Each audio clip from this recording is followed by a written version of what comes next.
Buddhisme atau agama Buddha merupakan salah satu agama yang sejak lama telah dianut oleh sebagian besar masyarakat Nusantara. Zaman Kerajaan Sriwijaya dan Majapahit merupakan masa keemasan bagi Buddhisme.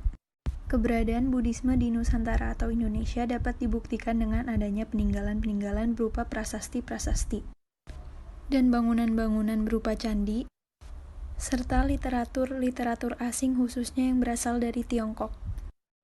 Tradisi atau aliran agama Buddha yang dianut oleh masyarakat Nusantara pada awalnya adalah non-Mahayana.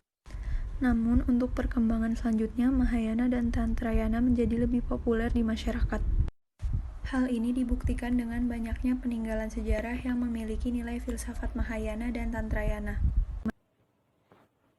Dari peninggalan sejarah juga dapat dilihat bahwa telah terjadi sinkretisasi antara agama Hindu Shiva dengan Buddhisme Mahayana di Indonesia. Setelah mengalami dua masa kejayaan, yaitu masa Kerajaan Sriwijaya dan Kerajaan Majapahit, akhirnya Buddhisme di Indonesia mengalami kemunduran setelah jatuhnya Kerajaan Majapahit. Namun, setelah melalui 4 zaman, setelah 500 tahun kemudian, semenjak wafatnya Raja Brawijaya V pada tahun 1478, yang secara tradisi dianggap sebagai tahun runtuhnya Kerajaan Majapahit, agama Buddha mulai bangkit kembali dari tidurnya. Perjalanan kebangkitan kembali dan perkembangan agama Buddha yang dimulai pada zaman penjajahan hingga sekarang melalui jalan yang berliku-liku.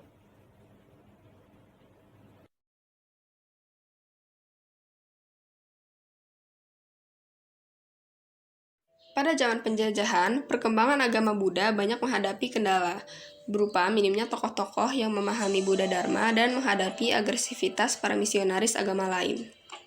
Pada masa kemerdekaan dan Orde Lama, perkembangan agama Buddha diwarnai oleh perbedaan pendapat dan pandangan di kalangan pimpinan umat Buddha sehingga menimbulkan gejolak di sana-sini, sehingga didirikannya beragam organisasi Buddhis baru.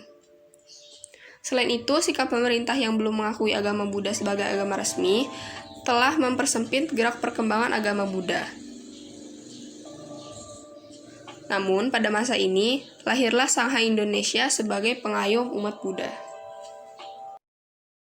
Akhirnya, melalui sejarah generasi muda-mudis akan mengingat dan mencatat bahwa dalam perkembangan agama Buddha di Indonesia pernah terjadi konflik yang terjadi dalam tubuh organisasi agama Buddha. Hal ini merupakan sebuah peristiwa kelam yang terjadi dalam perkembangan agama Buddha di Indonesia. Peristiwa kelam ini seharusnya tidak perlu terjadi apabila setiap anggota organisasi tidak mendapatkan dan menyalahgunakan kekuasaan untuk kepentingan pribadi. Generasi muda-mudis juga diharapkan dapat mengenapkan kepentingan bersama, saling memahami, serta selalu merujuk pada Dharma dan Vinaya yang terjadi dibabarkan oleh Buddha Gautama. Era informasi atau era digital, dengan berkembangnya media komunikasi seperti internet, juga ikut memengaruhi perkembangan agama Buddha di Indonesia maupun di dunia. Seperti sebuah pisau yang dapat digunakan untuk keperluan memotong sayur, dan dapat digunakan untuk tindakan kejahatan.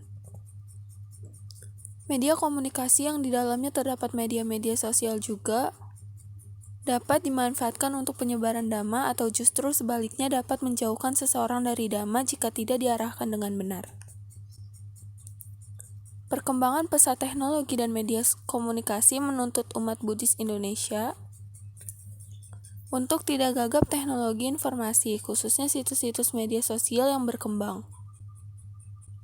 Dengan menguasai teknologi dan informatika, umat Buddhis Indonesia dapat berperan dalam menyebarkan dhamma demi kebahagiaan semua.